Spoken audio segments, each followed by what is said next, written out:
ठाण्यामधील स्वामी समर्थ मठ आहे हे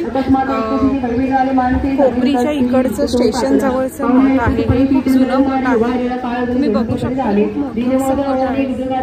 आज गुरुपौर्णिमेला प्रचंड अशी गर्दी आहे खूप छान असं वातावरण आहे गर्दी आनंद झाला त्याला हरिभावने भेटवणं वृत्तानिवेदन वगैरे आता तुम्ही स्वामी समर्थ सांप्रतकाळी वाचा करिता त्याचीच कृपा ही सत्य कर्जमुक्त झालो आम्ही नवसलेल्या त्यांची गाव आता दर्शनाची वार्ता ऐकून उभे त्यांचे चमत्कार वाटला त्यांनी आपले मनोरथ पूर्ण केले असं ती सत्य ऐसे देगा समर्थ अप्परशोटी नंदती ओटाप्रती येतो तुमच्या सांगाती आम्ही पाहून या स्वामीमूर्ती जन्मासार्थ करूटे गजानन हरिभाऊ पंडित त्रिवर्ग अत्यंत जात समर्थांचे दर्शन घेत सुजल करीत भक्तीने पाहून समर्थांची मूर्ती तल्लीन हरिभाऊंची होती मुख भाता नयन पाती न नवती तयाची तेव्हा समर्थे तयांची शिवराम मारुती अशी नामे दिदली ती वर्गाची आणि मंत्र निदले पंडिता राम म्हटले गजानना शिवनाम दिदले मारुती हरिभाऊस म्हटले दिगे गेले एक रूप मग समर्थे त्यावेळी तुरुगरा जवळ बोलविले तिघांनी 3 श्लोक तिथे मंत्र म्हणत तिथे एका श्लोक गुरुर् ब्रह्मा गुरुर्विष्णू गुरुर्देवो महेश्वरा गुरुर् साक्षात परब्रह्म तस्मै श्री गुरवे नमः ऐसा मंत्र हरिभाऊ ते निधलाचे समर्थे तेव्हा त्याच्या आनंदाचे पारावार नसेची दुसरा मंत्र गजाननाला त्यावेळी प्रेमी बदला तेव्हा त्यांच्या मनाला आनंद झाला पोहोचालो आकाशात पतितोय यथा गते सागरम सर्वदेव नमस्कार केशवाप्रती गच्छती संतोषले त्यांचे बहुताम तरी चुकावले चांदीच्या पादुका आणल्या त्या श्रीचरणी अर्पण केल्या समर्थे आदरी घातल्या पायी घातल्या त्याचवेळी त्या आत्मलिंगा पादुका 14 दिवसापर्यंत देखा पायी वाढवी फक्त का दिल्या नाही कोणाचे हरिभाऊ एके दिवशी सर्मस्व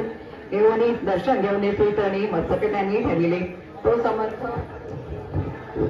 परत सत्तरगती मस्तके त्याचे ठेविला म्हणत तू माझा सुद्ध झालासी आता निश्चित परिधान करी भगवे वस्त्र संसार देवी सरोनी मग छाती कपनी जवळी समर्थे त्यांनी दिलेली ती घेऊन त्यावेळी परिधान केली सत्वर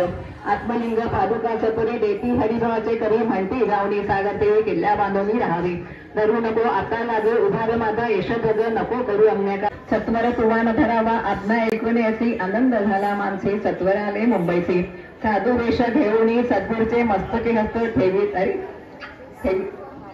हस्तील सकळ जनात भिक्कारतील कृष्ण उपास पडता गोड कावळ्या ते घालिल अल्पवयी आपणाची बुद्धी सुचली ते कैसे त्यागोनी संसार सुखाची दुःख डोई का पडता संसार सुख भोगवणे पुढे येता वृद्धपणा मुख करावे मोक्ष साधन सेवावे वन तपासते आपल्या वडिलांनी तुम्ही संसाराला याची कार्य पुण्य कार्य म्हणा पाप उलटे होत असे विनविते जोडणी करा अध्यात्म स्वस्त करा नंतर आपला विचार सोडून द्यावा प्राणभया अशी त्याची उत्तर ऐकून या स्वामी तुम्हाला समाधान बहुत प्रकारे करीत असे ठेवते तरी काय चित्ताचे शरीरचे अन्न जागत संसाराचे निसत्व ते लागी कळेना आशा मनीषा भ्रांती आणि कल्पना वाचण्या डाकेनी त्यांनी तिजला दर्शने अपराधीन केले त्यागमी सद्विचार केस न सुखे अनुमात्रा धोरणे दुराग्रह स्वामी सुद्धा बोलत असे सर्वविकार त्यागमी रचला जो स्वामी चरणे दृढ निश्चय केला म्हणे संसार त्याग धरावा स्त्रीच्या अंगावरील अलंकार तेही विसरले समग्र तिने विदेशग्रहाचं परिधान कराव्या आत्मलिंगी समर्थ स्वामी सुताने तिथे होते त्या पादुका स्वस्त मठा माझी स्थापिला कामाची पुरात त्या समयी मठ स्थापिला असे पाहिजे हरिबाबू स्वामी सुद्धा नाना दोष देवणी पुणे पुन्हा तप केली त्याचे फळ प्राप्त झाले सद्गुण चरणे मिळले सर्व भेटले दुःख तर त्याने स्वामी माऊली सुतावरील कृपा केली त्यांच्या करून श्री गणेशाय नमः मागील अध्याय कथा सुंदर मुंबई शहर स्वामी कुमार भातस्वामी समर्थांचा संसारात गेले रात्रंदिन व्रत झाले स्वामी भक्ती सुखाने स्वप्नपुटी कल्योवृत्ती तेने हल्लेश्वर पुत्री सोनाची नारायणची सदा चित्ती आनंद स्वामी नामाच्या पुढे त्यांच्या कीर्तन त्याहून व्यवसायांना स्वामी सुतमेंची संसाराच्या सर्वांनी वैष्णव सावरून ते पाहून कित्येकजण हस्ताचे तयाचे तरी त्याच्या विषाक्ती स्वामी सुतने मानते अंगी बांधली पूर्ण रक्ती विचारशक्ती नसेल स्वामी सुतने जातेवारी नामे करून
धनधनेती होती केवळ परमेश्वराची रूपदेती मानवाली तेने माहिती इच्छा फुले चिंता सगळं दूर आणि काळे भाग साधला असं अनुसार सर्व ते आणि छत्री परतवली येते त्याची वासपती प्रसन्न झाला बौद्ध धर्मबुद्धे गेली तुळजाई कीर्ती गेली अपूर्वी पातळी येथे समाधानाचे दर्शन उभे राहिले तर तुला धारे गौ समाधान गुरु होते पाहुण्या पाहुण्याच्या शेवटी समर्थ पुढे समजते लोक जनाचा पाऊलचे बाळाचे पाहुणे योशकडे सकलामुळे सोडून होते आम्ही असणे पती कवी करतील आणि अंतरिके गुण जगकाळ जावळ पाहू लागले तुम्हाला शब्द एकन बोलवे सिद्धिकवडी प्रसन्न वाढविले आपले महिमान तेथे होते बोलले सिद्धिकवडा प्रसन्न वाढविले आपले महिमान तेथे वारी उचित समान अर्थ स्वामी योजनाचा त्याला योजनापासून सिद्धी झाली सोडणी जेवणे राहिले सकाळी धर्मपती भाऊ की योजनाराव मुस्लिम नामे जेव्हा मागणं त्याच्या ज्ञान समज रुपये झाले ऐसी इच्छा असे श्लोकबळी ज्ञानेविषयीच्या ज्ञानी ओळखले आत्मरूपा महिमा जंत वडावा वार्षिक पडके ब्राह्मण ज्यांची बसली अवस्था इंग्रज जमात्यावर होऊन म्हटलं की नमस्कार मला माझे प्राधिक स्वकार्य चिंतनांतरी पडवले चिंताकरी जावणी वेचण्यात शिनी झाल्यानंतर त्याचे भावने कर्म व आजीराव मानसी लग्न उठून सर्वणाचे झाडावर जागा जोडी टाकली वार्षिक ब्राह्मणी चिन्ह झाला अंतपणे समाजाचे आपल्याकडे आवडे सर्वता म्हणते कार्य आपले योग्य शेवटा आणि जायपणे ऐशा समर्थ असले म्हणून याचे कडवरी परी तो अभिमानी पुरुष कळवले घेऊन त्याचा आला प्रसवणार वेंडा उगला बंडाचा त्या त्याची योजना आले नका